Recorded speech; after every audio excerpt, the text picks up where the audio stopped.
Okay, let's talk about this pretty bizarre and aggressive song.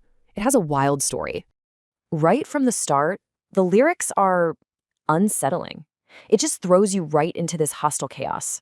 So, what's going on here? To get this song, you've got to understand the artist's very modern problem.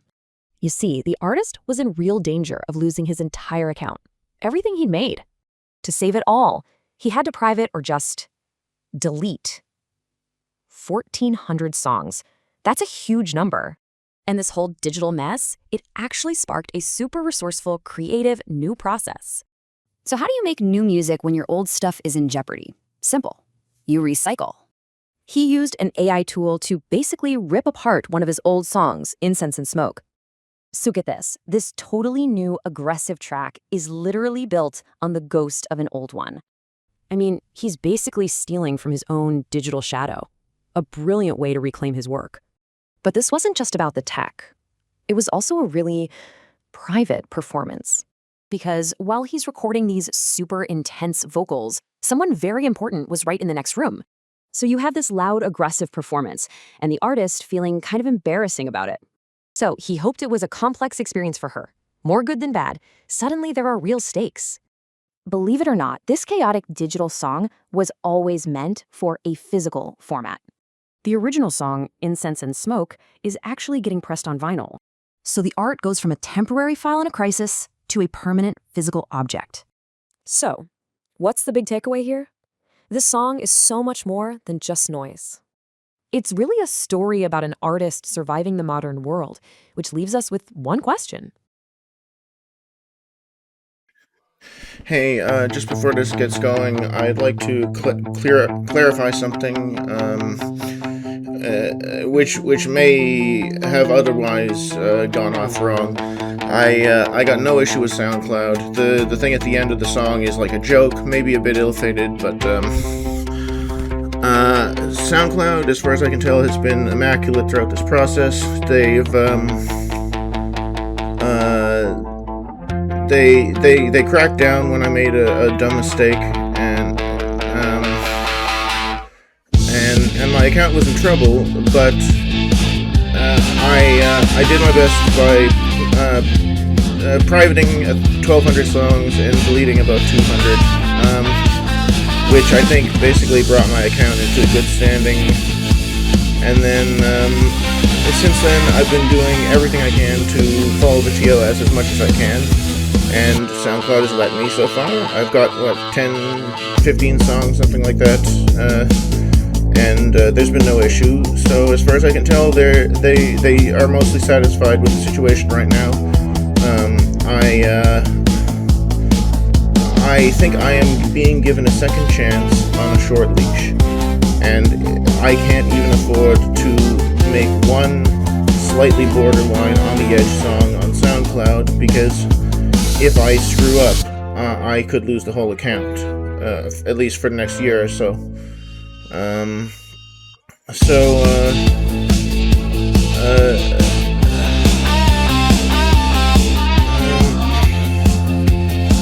Oh, jeez, what am I saying? I'm drunk. So, I'm listening to Google Notes with all my ears. That's better. I can think clearly. Yeah, so SoundCloud I don't think has done anything wrong here, and they've actually given me a second chance on a short leash. I can, if I screw up like that one more time, I'm just gone. But I don't expect to screw up like that. I expect to follow the TOS, follow the rules. I was treating it like I do with all of my accounts. Every account I ever had in my life, I just treated like a burner account. Like, I'll post the craziest stuff in the world. Who cares if I get deleted? And then I'm suddenly at 1 million views, and I'm like, wait, no, excuse me. I raised my hand. I care.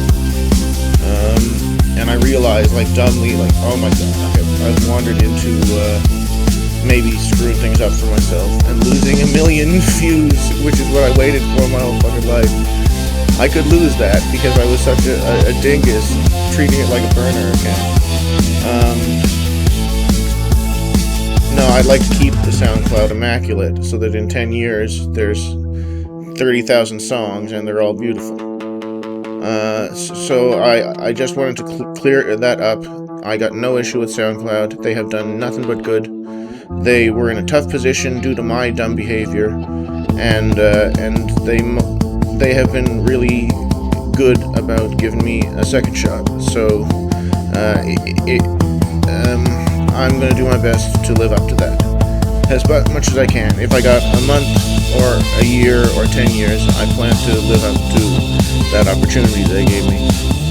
And because I never had an opportunity like that in my life. A million views on anything? No, that has never existed before. This is like 40 years coming to this. I finally have real views, real reach. People actually care about what I say. People want to hear it. And I would feel so dumb if I posted the stupidest shit and just got my account squished. Like, god damn, just...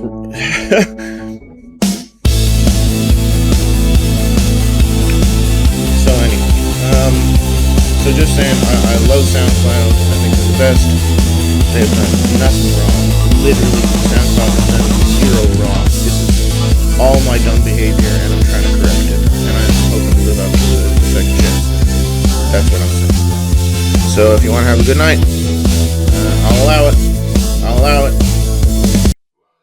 Why is my blunder landing by EFSMB?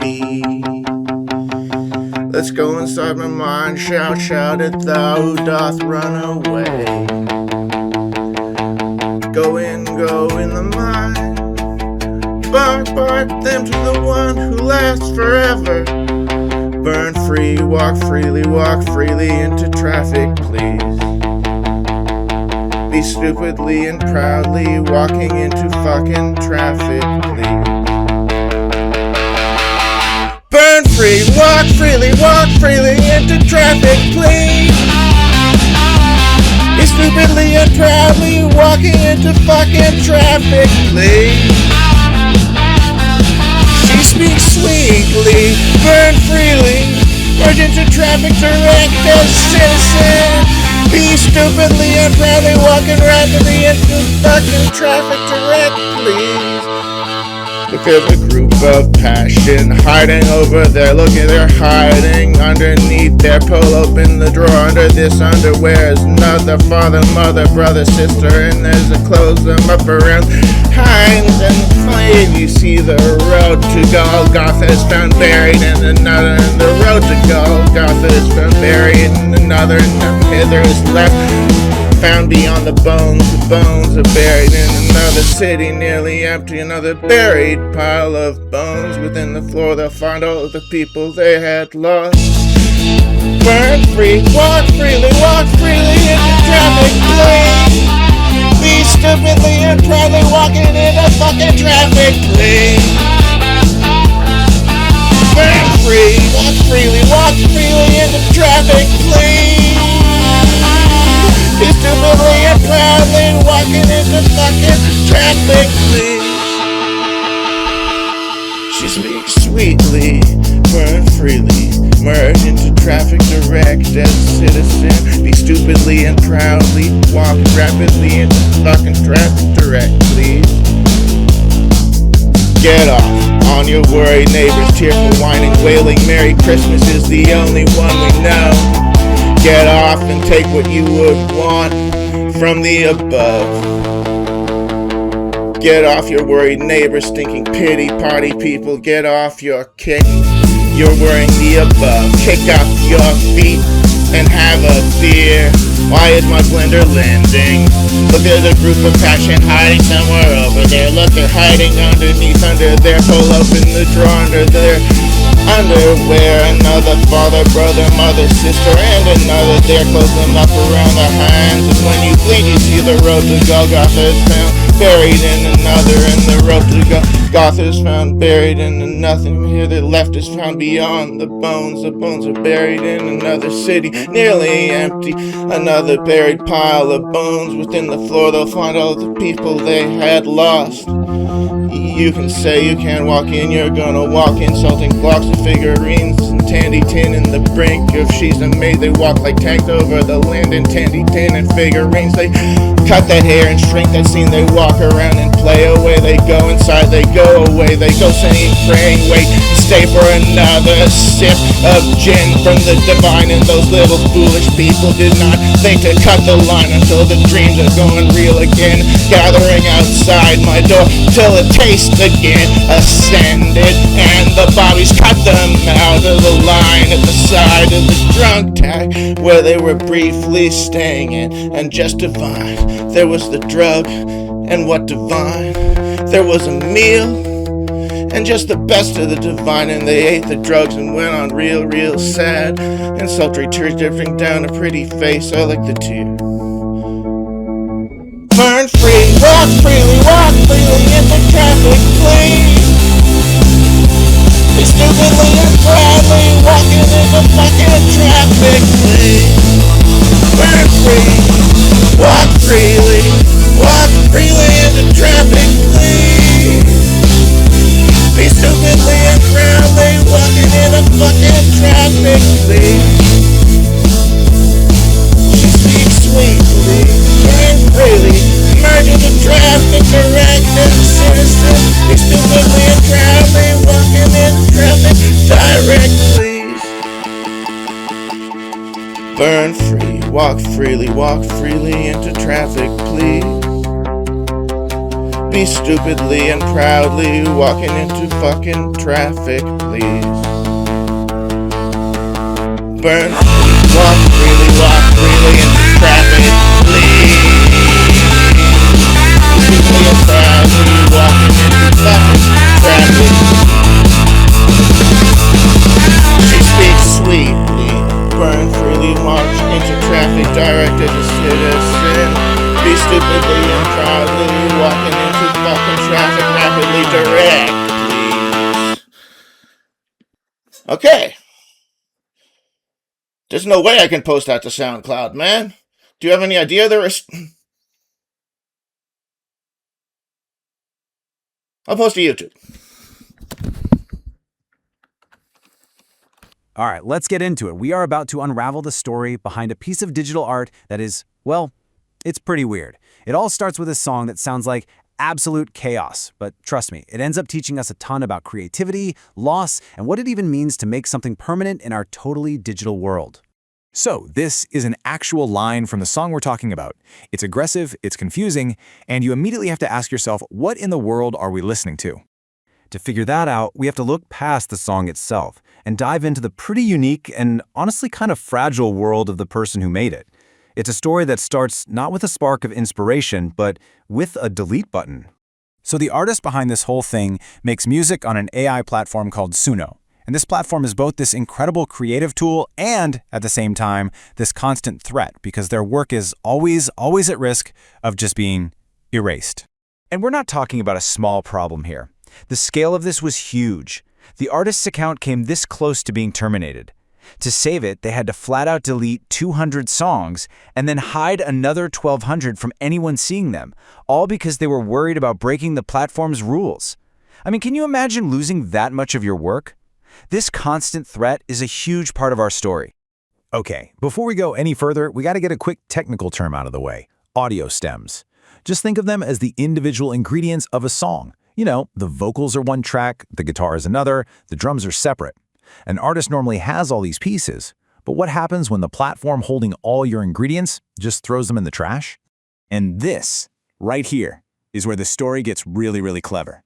That whole chaotic song we started with, it was born from the digital ghost of another, a track the artist was sure was lost for good.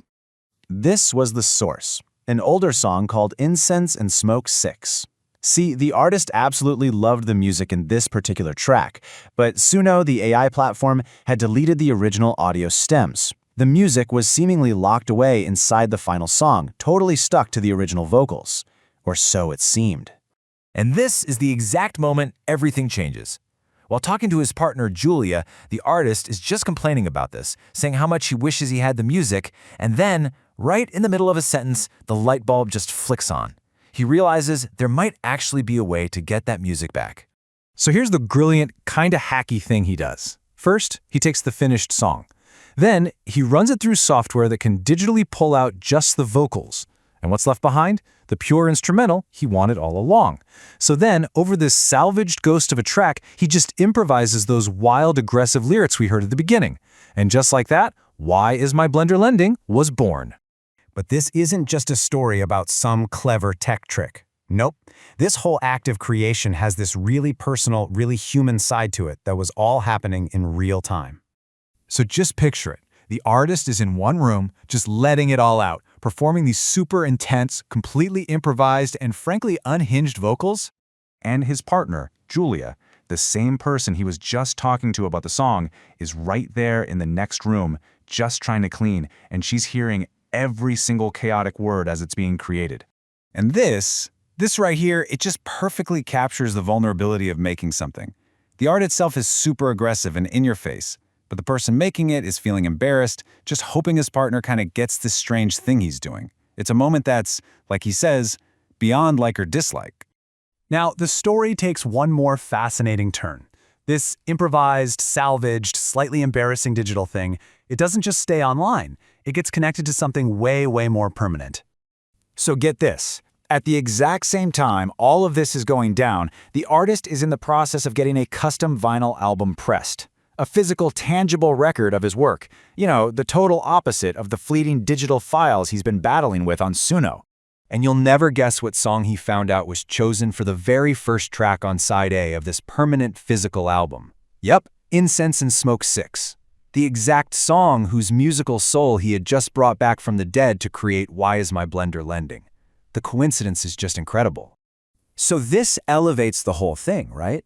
The bizarre song isn't just some random experiment anymore. It's now the secret, shadow version of the lead track on his vinyl album.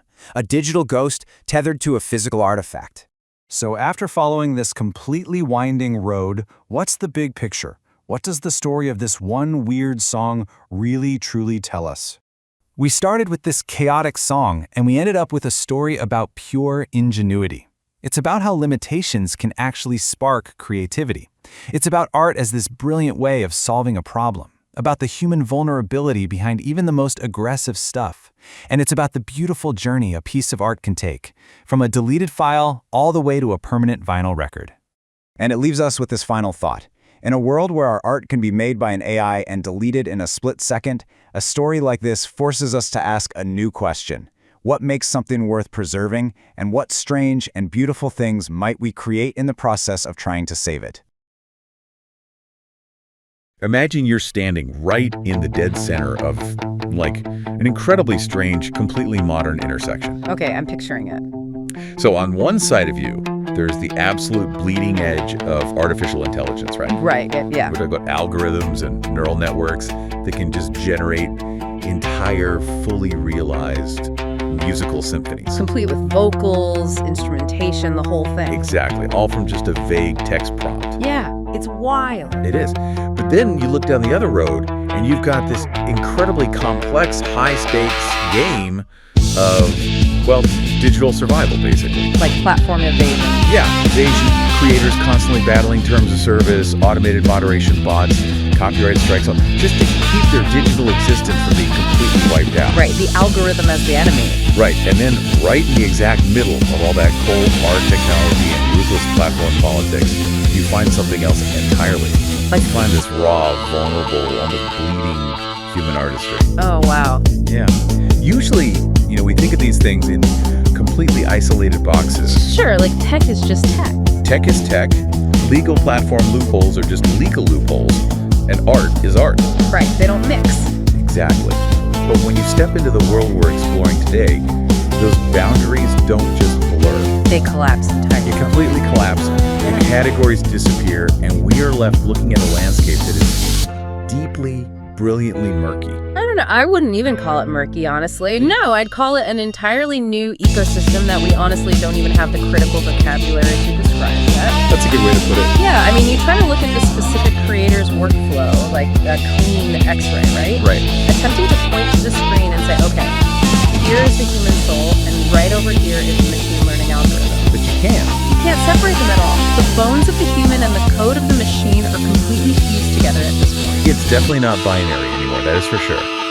And that is exactly why we are here today. Yeah. Because the mission for this deep dive is is a full-scale exploration into the mind, the highly unorthodox creative process, and just the deeply eccentric world of a prolific artist operating under the name EFSMB. Quite a rabbit hole. Oh, it's a massive rabbit hole. And we're going to unpack a truly massive stack of sources today. We really are. We have a deeply personal, almost confessional written commentary that outlines a very complex, somewhat rogue AI music generation workflow. Which is fascinating on its own. It really is. And we also have 3 slightly different variations of the song. Right, the Blender lending track. Yeah, so these include clean lyric sheets and then these raw, heavily slurred audio transcripts for track titled, Why Is My Blender Lending? Which also seems to go by the title Incense and Smoke. The naming conventions are so fluid. And finally, to anchor all of this audio and text, we have 2 highly evocative, moody photographs that serve as the visual backdrop to EFSMB's world. Yeah, those photos are something else. They really are. And I want to say, this matters to you, the listener, because this isn't just a critique of some random internet music, you know? No, absolutely not. This is a real-time, under-the-hood look at how modern creators are actually using AI. Right, in the trenches. Exactly. We aren't just talking about typing, like, make me a pop song into a prompt box. Right. We are looking at how an artist uses these tools to resurrect lost works, to actively dodge platform bans, and ultimately to confront their own deeply human vulnerabilities. It's high stakes. Very high stakes. Okay, let's unpack this. Before we even touch the music, I actually want to start with the visual space. Which is an interesting choice, I have to say. You think so? Well, yeah, considering the bulk of our material is audio-based and text-based, I actually viewed the 2 image files as secondary. Oh, really? Yeah, almost like digital detritus or leftover metadata from the artist's filing system. They just didn't strike me as the main text. I mean, I completely disagree. Oh, yeah.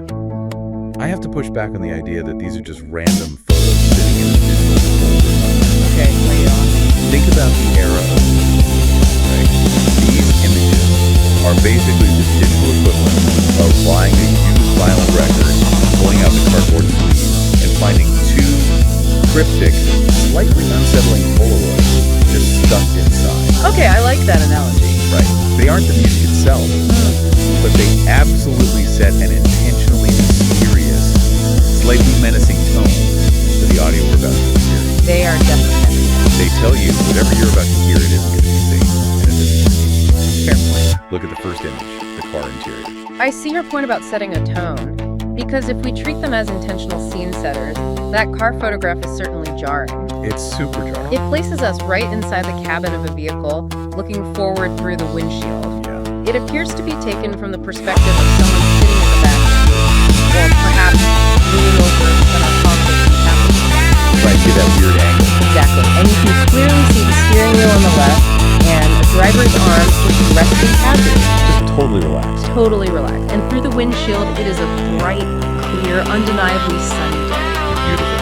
The road ahead is illuminated. There is visible greenery. It is the absolute picture of a mundane, pleasant, everyday drive. But then, right in the middle of this totally normal, everyday commute, there's this massive, impossible disruption. Yes, the smoke.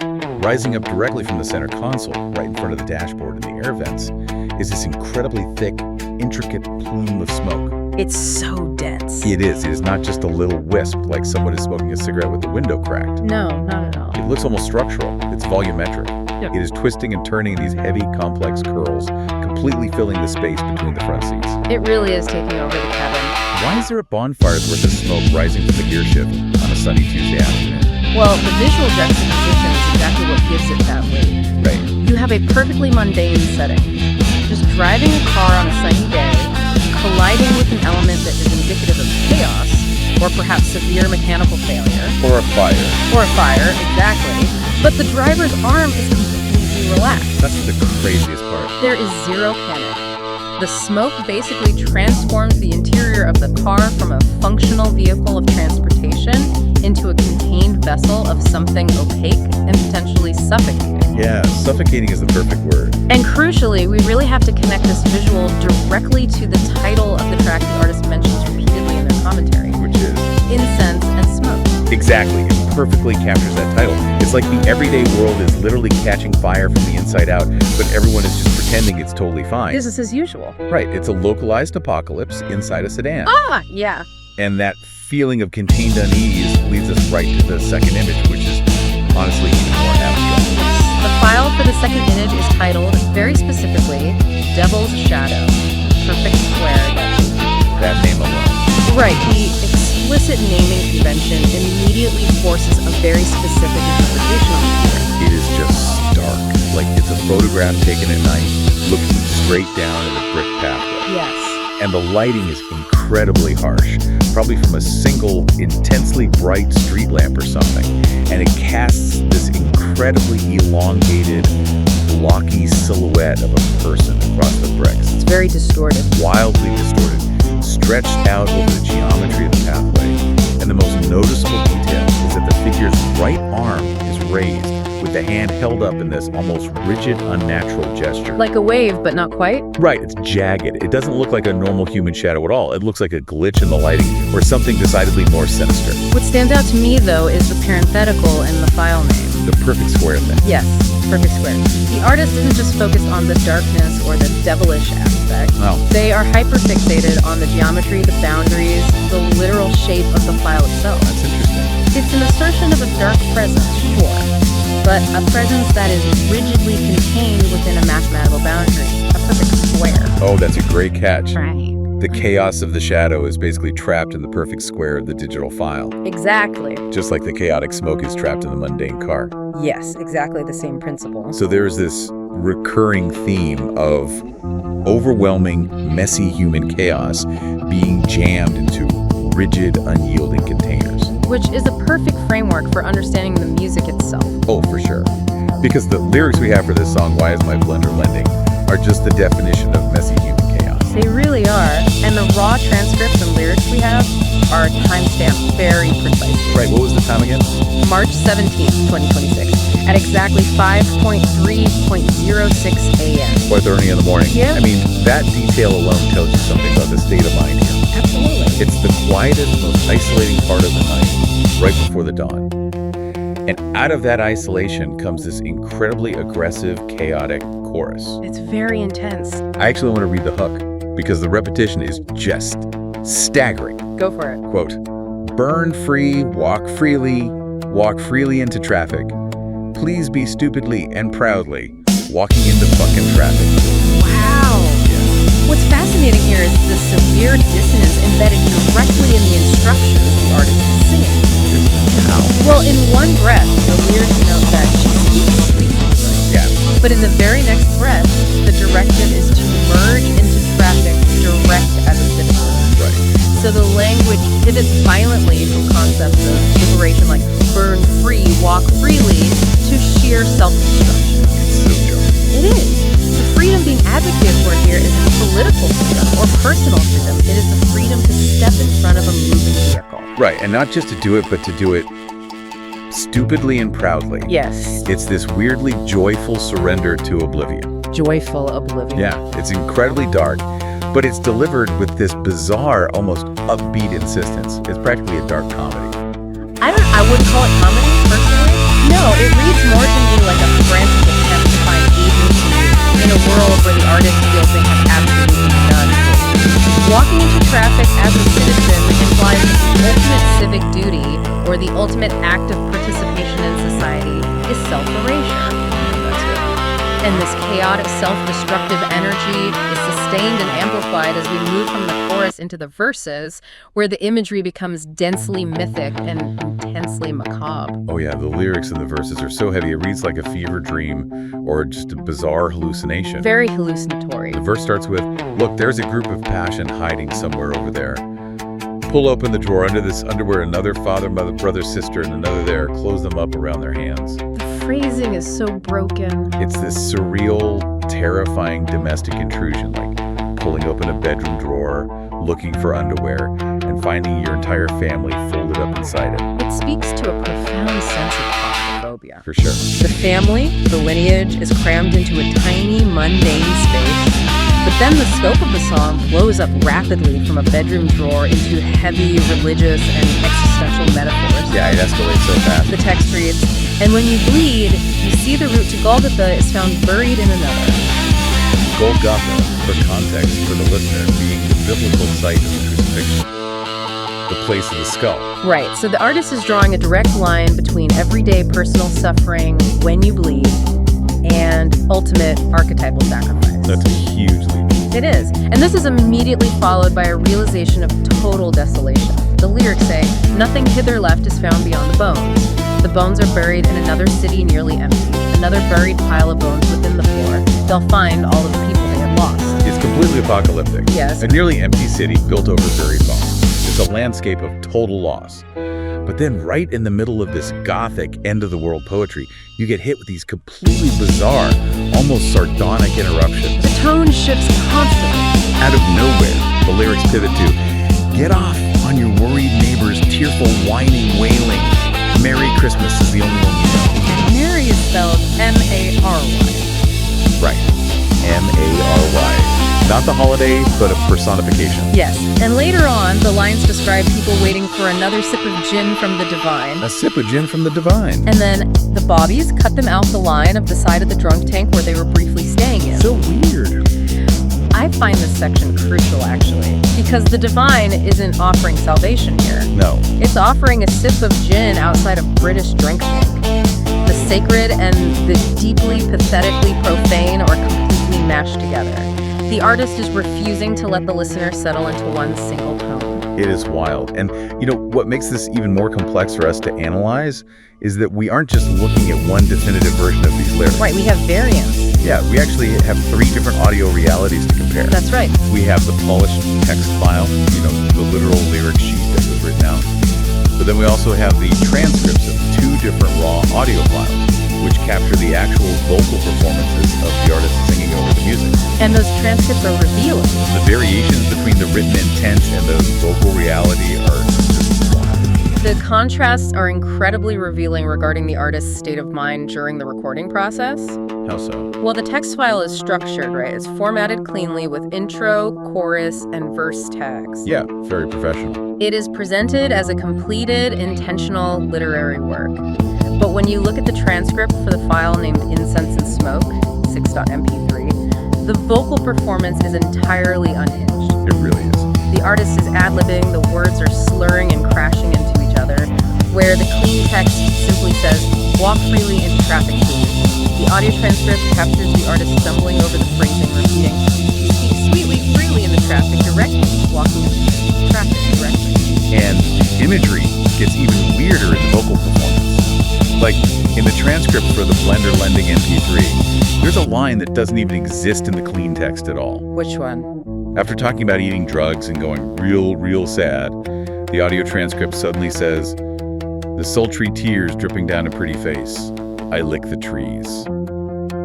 Or maybe it's "I lick the tear." The transcription software isn't even sure. Right. The software is confused.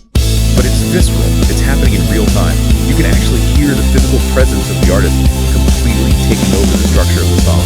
They're losing control of their own lyrics. I don't think they are losing control at all. You don't. No, I think the breaking of the structure is highly intentional. Yes. That physical presence is most obvious in how the artist handles the outros in these audio files. Oh, the outros. Yeah, they break the fourth wall entirely, they start singing and just start talking directly into the microphone. Yes. Let's look at those outros. In the first transcript, the text file one, the artist ends the song by laughing and basically bragging. Right. They say, "Okay, great everyone, that was Why Is My Blender Lending? A real song that I wrote raw." Or something. Haha. Capital letters and everything. Yeah, all caps.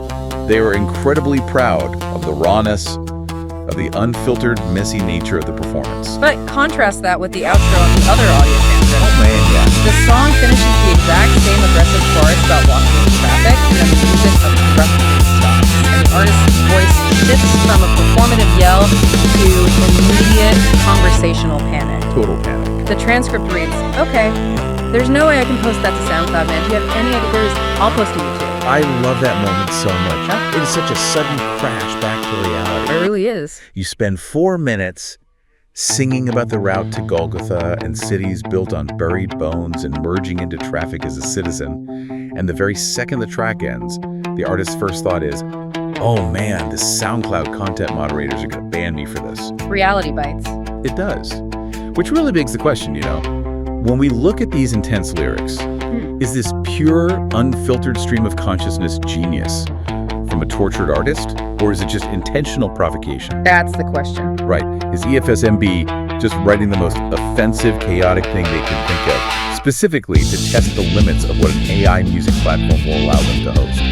That is the pivotal question underlying this entire deep dive. Is the madness the point of the art, or is the madness merely a stress test for the algorithm? A stress test, I like that. Are they expressing their soul, or are they probing the fences of their digital cage?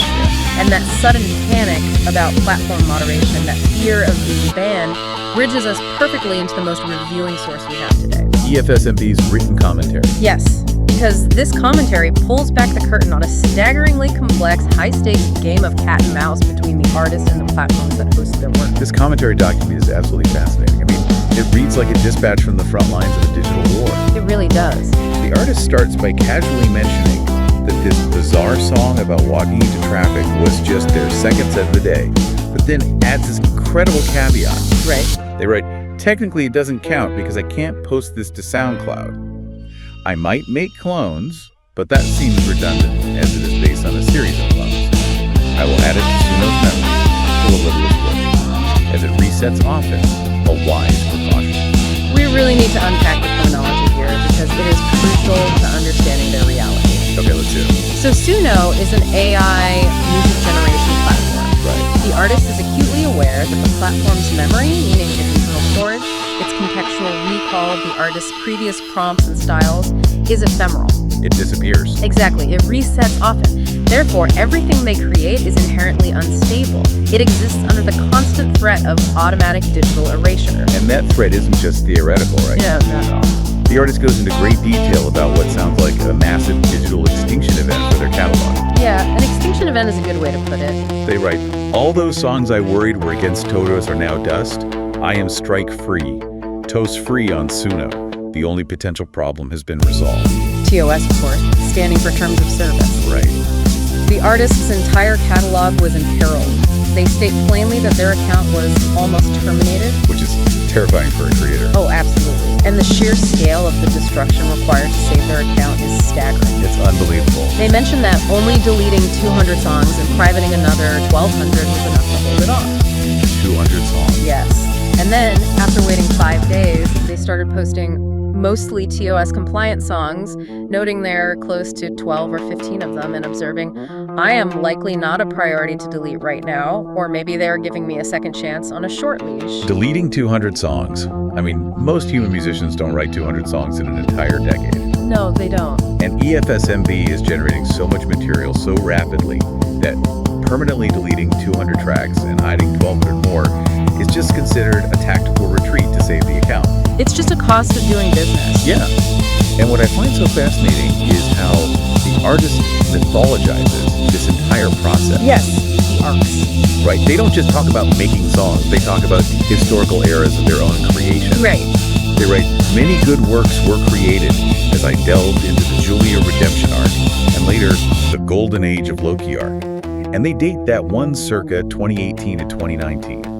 They're building an entire internal cosmology here. Our whole universe. The Julia Redemption arc and the Golden Age of Loki arc suggest long-running narrative themes, characters, and emotional explorations spanning years. Yeah. This isn't just someone messing around with an AI generator for a quick laugh. No way. This is a deeply invested, continuous creative endeavor that they literally perceive as having distinct historical epochs. But the way they are keeping this creative endeavor alive in the face of these platform bans and short leashes is where this deep dive gets truly mindless. It does.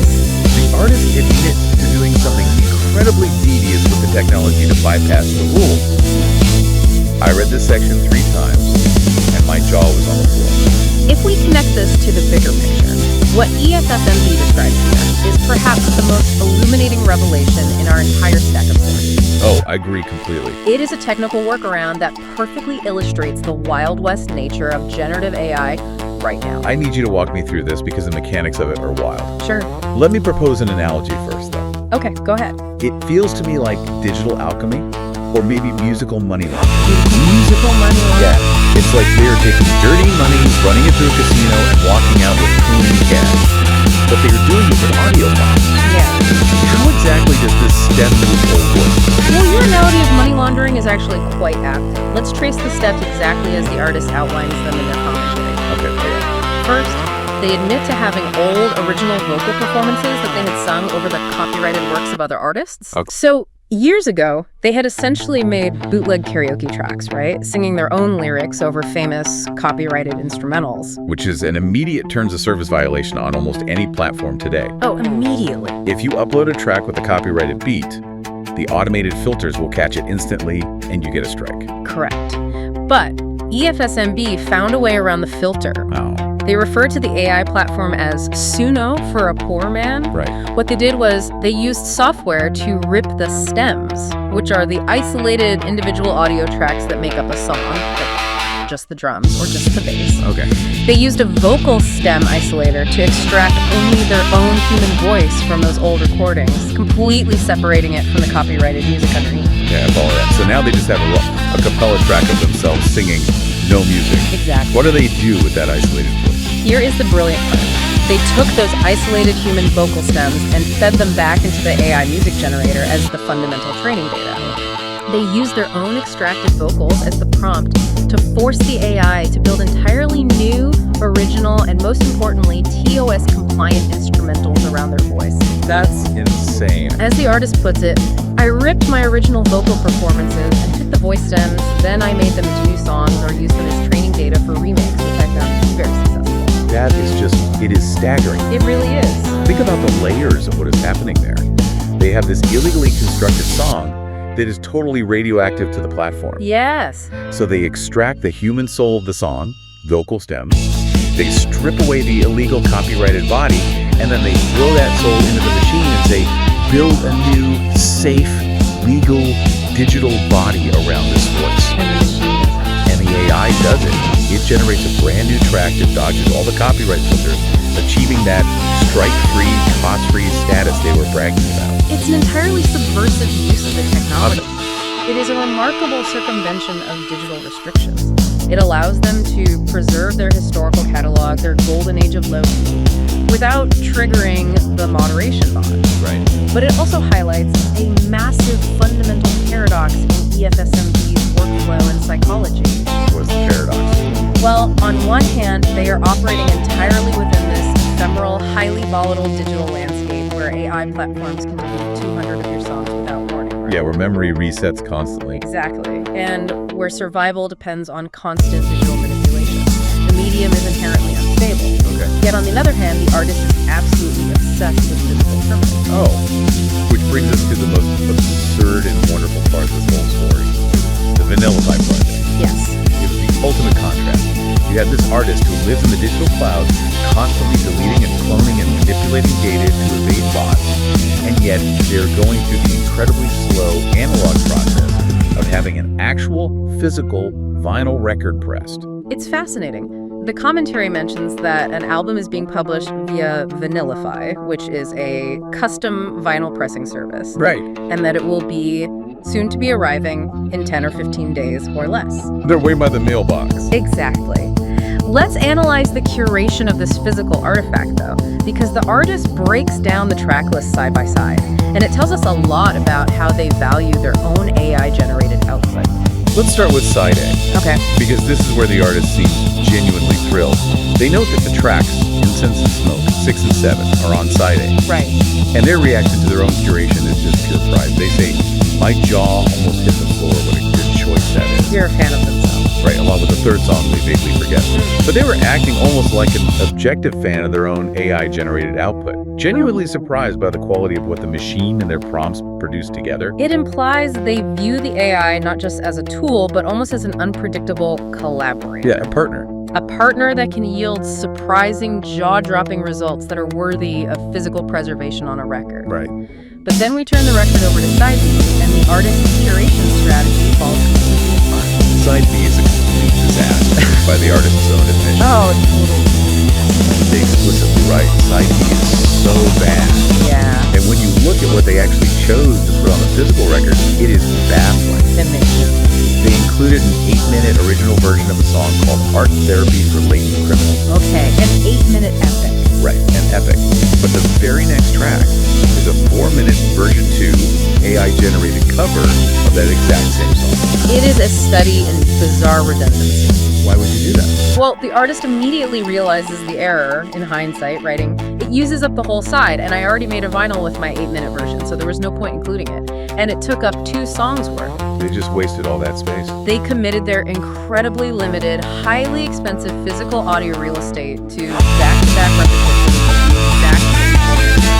And the artist's self-awareness here is so interesting. They note that if they had picked 2 more air versions of the same song, this album would be radioactive. Radioactive. Radioactive. That is such a specific word choice. It really is. It implies that too much cloning, too much algorithmic repetition of the same idea actually degrades the art until it becomes toxic or unlistenable. Like an overcopied VHS tape. Exactly. Instead, they try to convince themselves that the redundancy is acceptable, concluding it's just good, maybe very good, no very good. They're bargaining. They are bargaining with themselves over the quality of a piece of plastic that hasn't even arrived in the mail yet. We really have to question this underlying impulse, though. What do you mean?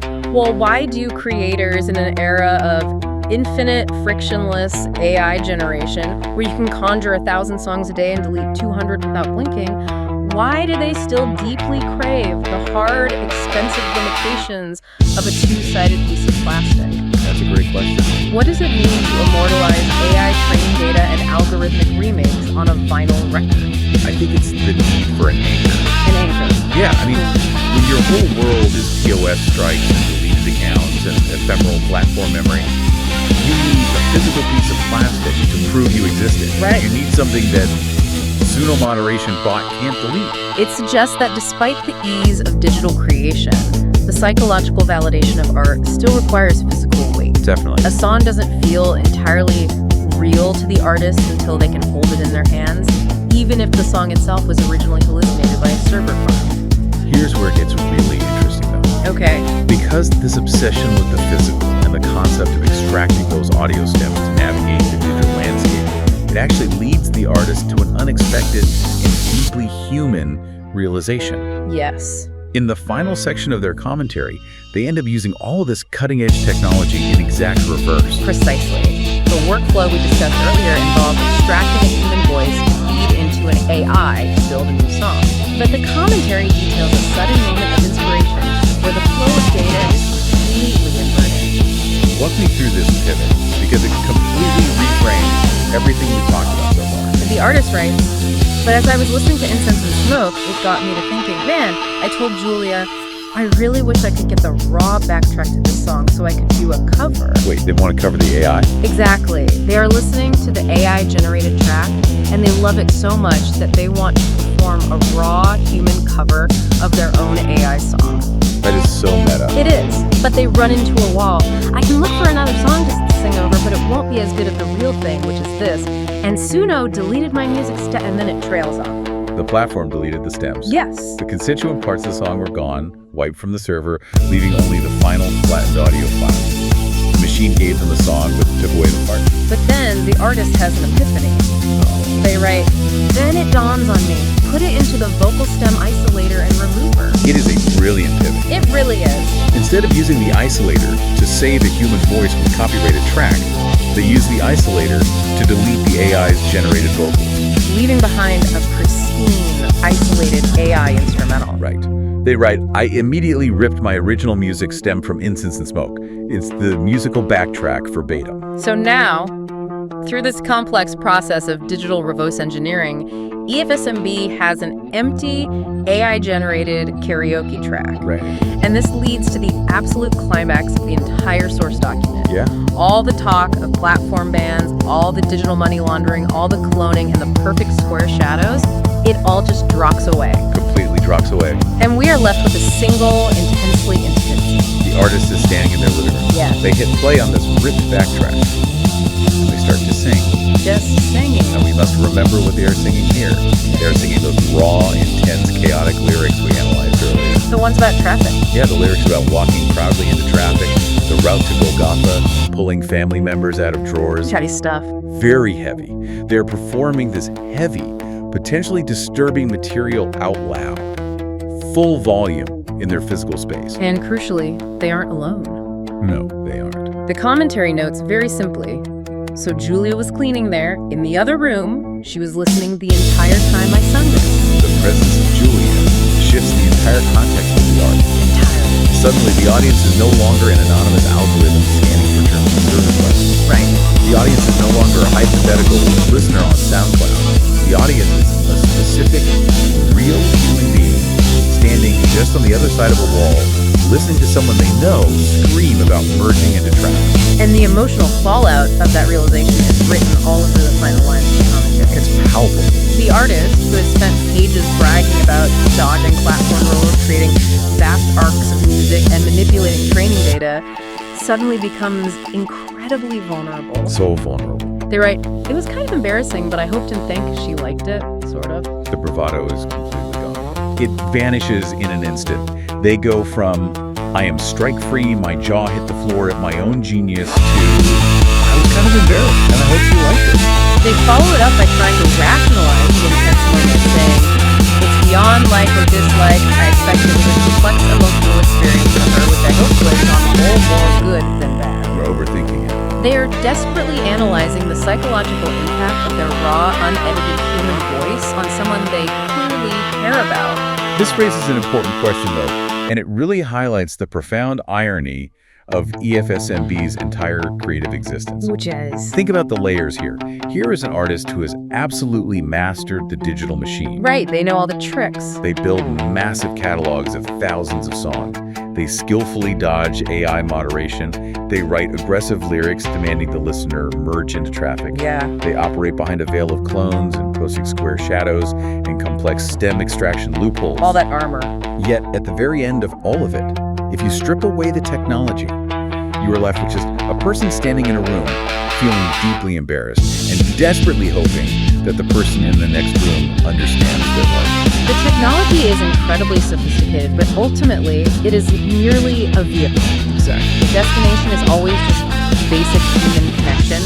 The artist built a digital labyrinth, only to end up singing a cappella through drywall. It is such a beautiful, sad, and just universally human moment. It really is. And it really brings us to the end of the journey for this deep dive. We covered a lot of ground. We really have. We've traveled from the thick, twisting smoke inside a sunny car cabin, through apocalyptic lyrics about cities built on bones, down into the absolute weeds of AI, platform moderation, and stem extraction. And finally, we arrived right back in a quiet living room, listening to someone hope that their singing wasn't too much of a burden on the person next door. The distance between the digital complexities of AI and the analog reality of a loved one listening through a wall is staggering. But EFSMB somehow bridges it every single day. It forces us to look at the intersection we started at very differently. How so? The cold, hard technology isn't replacing the bleeding human artistry. It's just giving it a new, vastly more complicated set of armor. Exactly. And as we wrap up this exploration, I want to leave you, the listener, with a final, lingering question from all over. A provocative thought. Yeah. We've talked so much today about how EFSMB uses artificial intelligence to mask, to clone, and to protect their work from being deleted. But think about the world we are moving into. It's moving fast. In an age where artificial intelligence can flawlessly mimic our voices, where it can generate endless instrumentals, and where it can instantly sanitize our art to perfectly match corporate platform guidelines. Is it possible that the most rebellious, the most profoundly authentic thing an artist can do anymore is simply to strip away all of that digital armor, stand in an empty room, and risk being heard entirely unedited by just one other human being? That's something to think about. Thank you for joining us on this deep dive. We will be back to explore the depths of you again soon. Why is my bender landing by EFSMB? Let's go inside my mind, shout at the hoodoo, run away. Going the mind, no, back down to the one who lasts forever. Walk freely into traffic, please. Be stupidly and proudly walking into fucking traffic, please.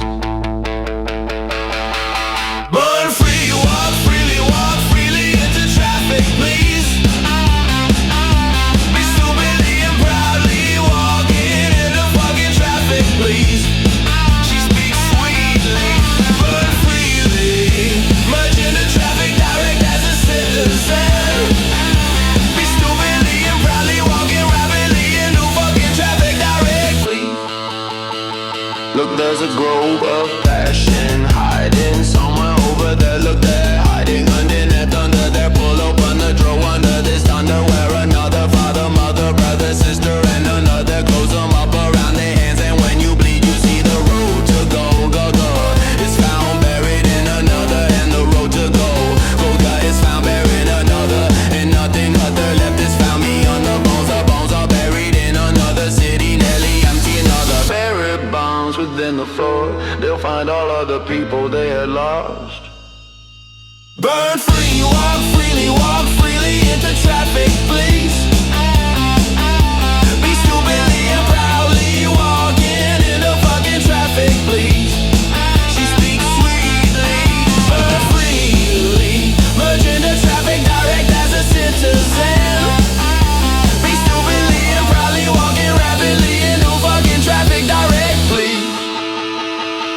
Get off on your worry, need a step for winter. When Merry Christmas is the only one we know. Get off and take what you would want from the above. Get off your worries and neighbors sinking pity party people. Get off your kick, your worry when the above. Kick up your feet and have a beer. Why is my bundle ending? Look, there's a group of passion hiding somewhere over there. Look, they're hiding underneath, under there. Pull open the drawer under this underwear. Another father, mother, brother, sister, and another. Close them up around their hands, and when you bleed, you see the road to go. Gather is found buried in another, and the road to go. Gather is found buried in another, and nothing at the left is found beyond the bones. The bones are buried in another city, nearly empty. Another buried bones within the floor. They'll find all of the people they had lost. You can say, can't walk in, you're gonna walk insulting blocks of figurines in Tandy Tin. And in the brink of she's a maid, they walk like tanks over the land in Tandy Tin. And figurines, they cut that hair, they shrink that scene. They walk around and play away. They go inside, they go away. They go inside, they go and see. Why is this happening to me? The saintly things, they go away. They walk and sing and pray and wait and stay from another sip of gin from the divine. And those little foolish people did not think to cut the line until the dreams are going real again. And gathering outside my door to the taste again. Ascended and the bobbies cut them out the line of the side of the drunk tank where they were briefly staying in. And just divine, there was the drug, and what divine, there was a meal. And just the best of the divine, they ate their drugs and went on real sad. There's some cheap tears dripping down her pretty face. I licked the tip of mama, mama, mama, mama, mama, mama, mama, mama, mama, mama.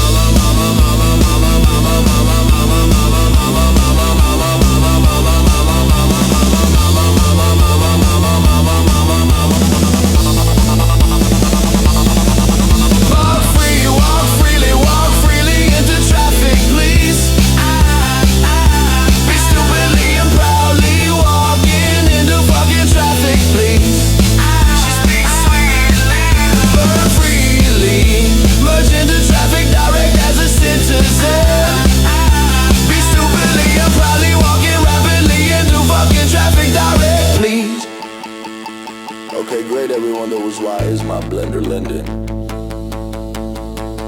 a real song that I wrote raw or something. Okay, have a good night, folks. Peace. Say out.